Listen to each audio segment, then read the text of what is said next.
Welcome home Pedias, ketemu lagi dengan Kanidia. Kanidia balik lagi di section bebas belajar bareng Pedias. Dan kali ini Kanidia bakal membahas lanjutan dari perilaku produsen untuk materi Law of Diminishing Return yang dipaparkan oleh Ricardo. Dan Kanidia mau ucapin terima kasih banget buat kalian yang mensupport dengan cara subscribe, like, dan share video ini ke teman-teman kalian, biar Kanidia bisa terus bersemangat dan video ini gak berakhir cuma sampai sini doang ya. Dan harapannya pastinya semoga video ini bisa bermanfaat buat banyak orang. Ayo langsung kita mulai aja.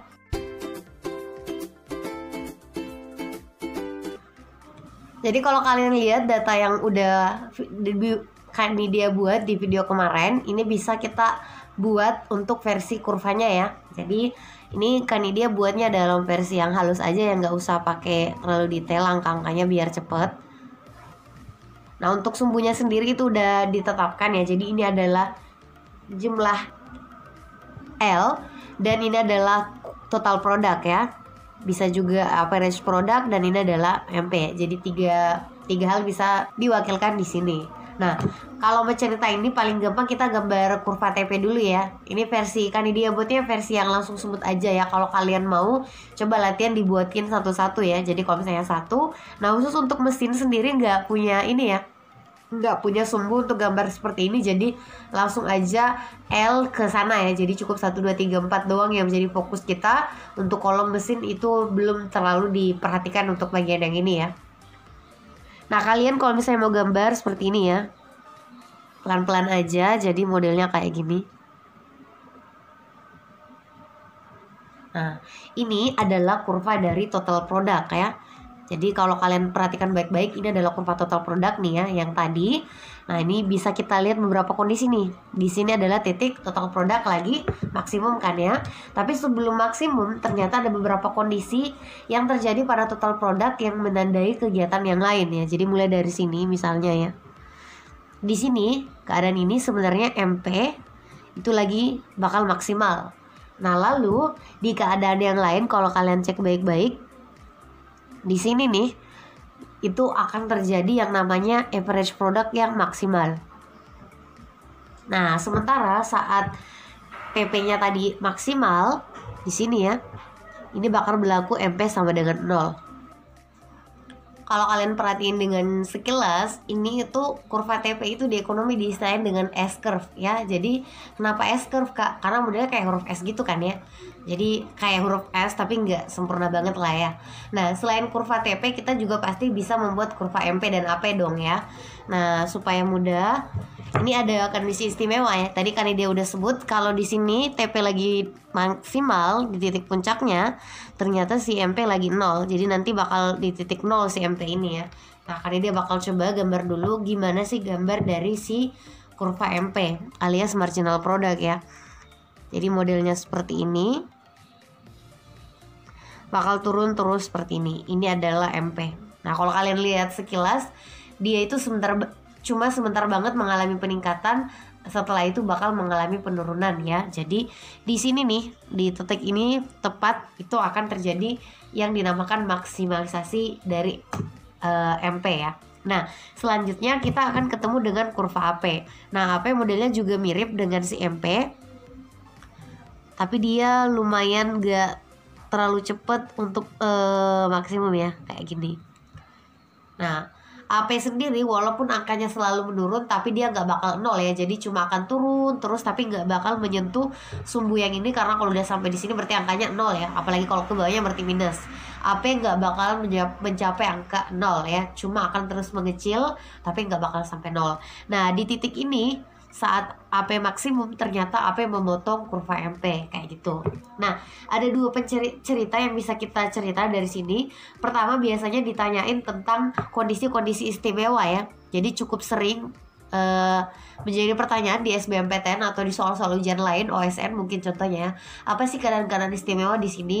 Nah biasanya sih mereka cuma bertanya doang. Misalnya kayak kalau TP lagi maksimum itu kejadiannya kenapa sih? Nah kalau TP lagi maksimum kan kondisinya di sini nih. Kita bisa langsung sebut kalau MP lagi 0 kayak gitu. Itu adalah kondisi istimewa yang bisa kita temukan di perilaku produsen. Nah kondisi kedua apa lagi tuh? Nah ternyata kalau AP lagi maksimum Kalian bisa lihat nggak di mana AP maksimum? AP kan yang merah nih. Di sini adalah posisi saat AP maksimum. Dan kalau kalian lihat baik-baik, saat AP maksimum dia memotong MP. Dan di matematika kalau ada dua kurva yang berpotongan pasti nilainya sama ya. Jadi kalau AP max, MP pasti sama dengan AP. Nah, selanjutnya keadaan istimewa yang juga kadang jadi pertanyaan. Kalau TP udah mulai turun, ada apa sih? Ya, kita pasti bisa bilang MP nilainya dijamin udah pasti negatif. Di daerah mana Kak kita bisa lihat? Nah, daerah setelah ini nih.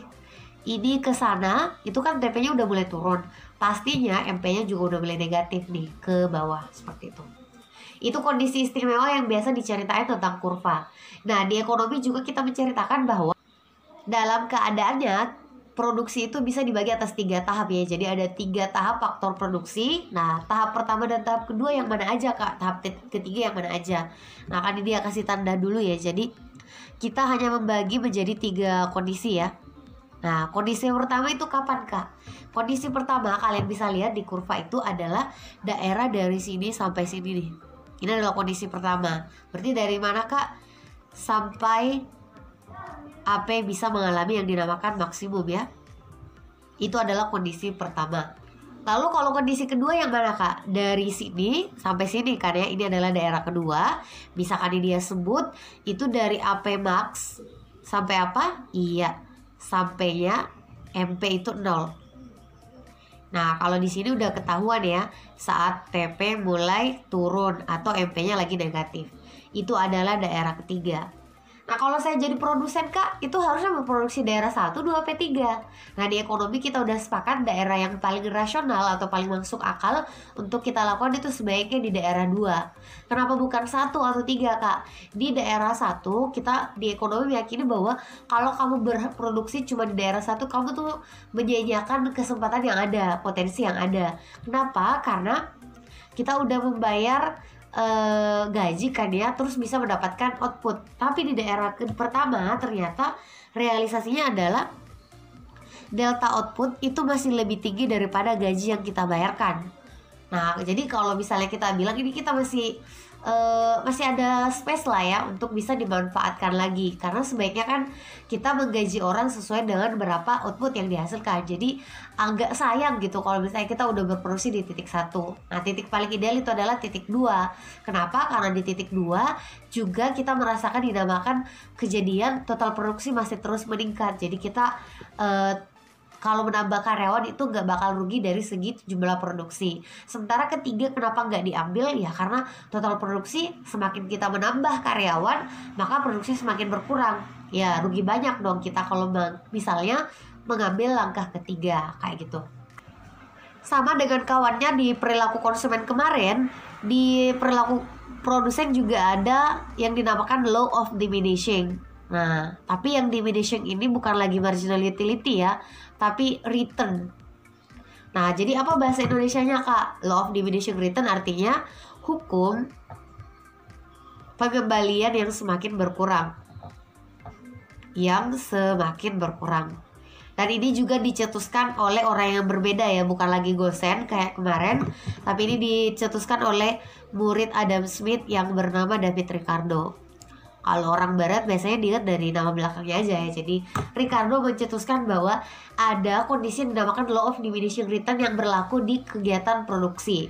Ingat ini asumsinya adalah yang berubah cuma tenaga kerja ya. Faktor produksi lain itu dianggap gak berubah alias konstan. Nah, apa maksud dari law of diminishing return ini? Jadi law of diminishing return itu sebenarnya intinya adalah katanya jika kita menambah tenaga kerja secara terus-menerus ya, maksudnya kita pekerjakan semakin banyak, awalnya tambahan produk itu kalian bisa lihat dari MP ya. MP itu akan naik, tapi setelah titik tertentu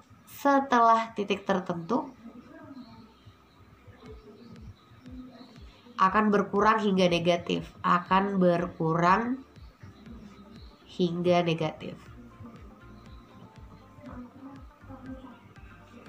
Jadi kalau ada yang nanya, hukum law of diminishing return ini fokusnya kemana? Cuma ke satu hal, yaitu marginal product, MP, yang dijadi fokus utama. TP dan AP itu nggak menjadi fokus utama di law of diminishing return.